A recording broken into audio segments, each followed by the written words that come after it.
apa surah Al-Fatihah ni. Ghairil maghdubi 'alaihim waladdallin waladdallin kan. Ada kiraat. Kiraat ni.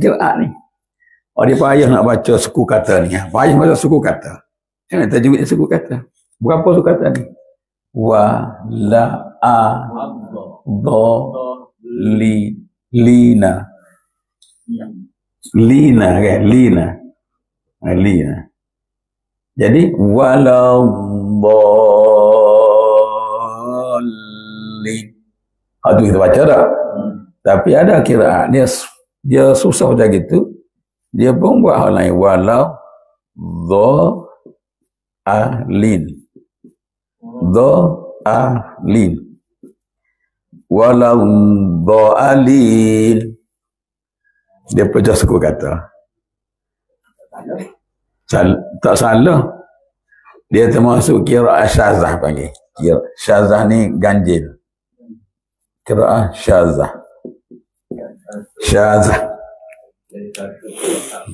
Ada satu bab kiraat syazah ni. Satu bab pula kiraat syazah nama dia. Contoh ni lah. Dia nak mengelak daripada suku kata yang payah ni. Lalu waladhdallin. Tak salah. Aku Aisyah macam ni. Tak salah. Aisyah radha anha macam ni. Waladhdallin. Okey, waladhdallin.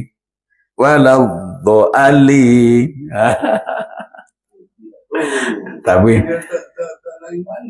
tak lagi. Tak lagi. Pada suku kata ya. Ada kira syazah tak diguna maya. Tali. Ada tali. Tali guna. Tali. Kira syazah tak diguna untuk semaya nak baca tali. Untuk ngaji boleh. Untuk ngaji.